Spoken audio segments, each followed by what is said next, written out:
This is 3 News Daily.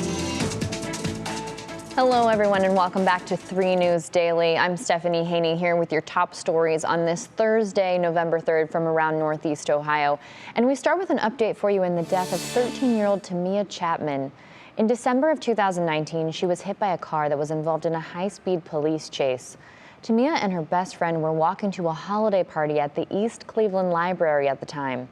We know the officers involved in the chase were going as fast as 90 miles per hour in pursuit of a stolen car, and we now have video from the officer's car leading up to the moment the stolen car hit Tamia. Damn, he going fast. He hit something. Going about 75 miles per hour on Woodworth Road, passing east 146. Slow down. Oh, he just wrecked. That vehicle just wrecked. Hit a pedestrian. Looks like she was Absolutely heartbreaking. And we know now that Tamia's family has filed a lawsuit against the city in U.S. District Court. City officials declined our request for comment, citing the ongoing litigation. We have more on this story, and you can find that on WKYC.com. And this morning, a car crashed into the front of a gun store in Bath. When the burglary alarm went off, police responded to Summit Armory on North Cleveland-Maslin Road. And when they arrived, officers found a Kia in the store, which was stolen from Cleveland. By the time they got there, there were no suspects on the scene. Now, as of now, officials are saying it was an intentional break-in, and the store owner has been taking inventory to see if anything was stolen. That's very scary at a gun store. This is a developing story, and we will keep you updated online. In Cleveland this morning, the Teamsters Local 507 union protested what they're calling unfair working wages in the city. The Teamsters principal officer says essential workers like garbage haulers, traffic directors, and street workers here in Cleveland are paid 10 to 15% less than their peers in other major cities in Ohio. They also say that Cleveland has agreed to negotiate in the past, but nothing has come from those conversations. The Teamsters represent about 400 city workers, and they say they don't want to strike. They just want to come to a solution that recognizes the value of Cleveland's essential workers, and we do definitely need those people. Okay, turning now to politics, because Election Day is 5 days away. There are several key races to watch when it comes to how power could shift in the U.S. House and the U.S. Senate. That includes races in Ohio between Senate candidates Tim Ryan and J.D. Vance, and also Ohio's 1st and 13th House districts. And in today's Legally Speaking, I'm going into detail on how power could shift. Take a look. Midterm elections get that name because they're considered to sort of check in on how the president is doing in the middle of a 4-year term. And there is a lot at stake right now for Democrats, since they control the presidency, the House of Representatives, and the Senate. Although you wouldn't know it by the amount of legislation they've been able to pass. That's because control in the Senate is so narrow. It's actually split 50-50, and the Democrats only have control by virtue of Vice President Kamala Harris's tie-breaking vote. And that is not enough of a margin to overcome the filibuster rule, which requires 60 votes to end debate before legislation can move to a final vote. That's the issue Democrats have been dealing with for 2 years. But now there are 35 seats up for election in the Senate, and all 435 are on the ballot in the House. And depending on how these elections go, the parties in power could change. There are really 6 major elections to watch in the Senate that it could impact who holds power for the rest of President Joe Biden's term.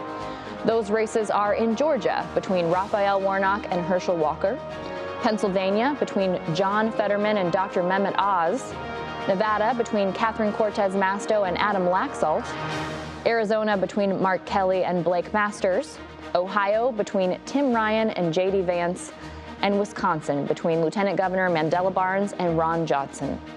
There'll be hard-fought battles between the candidates you hear, and potentially making for a long election night for each of their campaigns. In the House, where the margin is larger for Democrats, it's actually more likely power flips to Republicans. Going into this election, Democrats hold 220 seats and Republicans hold 212, with 3 vacancies where 1 person passed away and 2 people have resigned. So the Democrats have the majority by 8 seats. Now, it's sort of a general rule that whichever party doesn't hold the presidency will pick up seats in the House in the midterm elections, and it's usually a lot, like 26 seats a lot. That's been the average gain since the end of World War II. So that's why right now political polling site Project 538 predicts Republicans have a 4 in 5 chance, or an 80% shot, of taking control of the House. The Cook Political Report rates 33 seats as toss-ups that could go either way. The districts you see listed right here. 23 of those are currently held by Democrats and 10 are held by Republicans. And those will most likely be the ones that decide how power shifts in the House. This is Stephanie Haney, Legally Speaking. So you can see there is a lot to watch for, and we have a lot of election coverage for you on WKYC Plus and our WKYC YouTube page. Keep an eye for that because we take a look at abortion on the ballot around the country. Also, we'll be letting you know what your voting rights are on Election Day and something a little more fun and lighthearted about why Election Day is the first Tuesday after the first Monday in November. So keep an eye out for all of that. And now for our question of the day. Cleveland Mayor Justin Bibb is talking about his blueprint for future lakefront development today. So we want to know, what would you like to see along the Lake Erie lakefront in downtown Cleveland? I, for one, would love to see green space. I think that's so important, but also some spaces where people can gather, some businesses, and lots of open air. I want lots and lots of windows on whatever happens down at that lakefront. Let us know what you think and post your comment on the WKYC Facebook page, and we'll talk about it during What's New at 4 o'clock. And for the second time in 5 days, your Cleveland Cavaliers have defeated the Boston Celtics, and last night's game at home was a slam dunk. Darius Garland was back, and he was back with a vengeance after missing 5 games with an eye injury. He came in hot, scoring 29 points with 12 assists. Donovan Mitchell gave us more of his incredible energy with 25 points, and the game went into overtime tied at 107 points. And then the Cavs sealed the deal, 114-113 to win for their 6th straight win.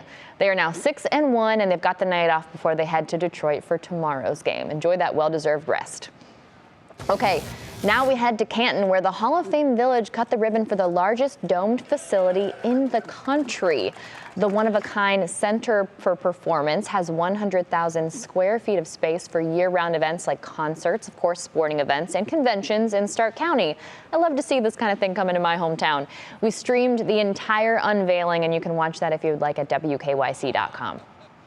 And before we go, you know we've all been checking the Powerball website today to see what the jackpot is, and there was not a winner in last night's drawing again. So now the jackpot is already close to record breaking. It's estimated to be $1.5 billion right now, and the largest jackpot in Powerball history was $1.586 billion.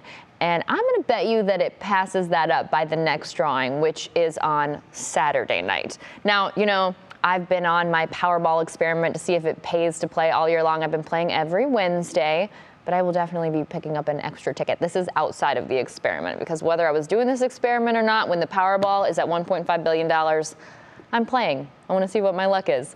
All right, thanks very much for being here for 3 News Daily today. We will see you back tomorrow with more of your top stories from Northeast Ohio.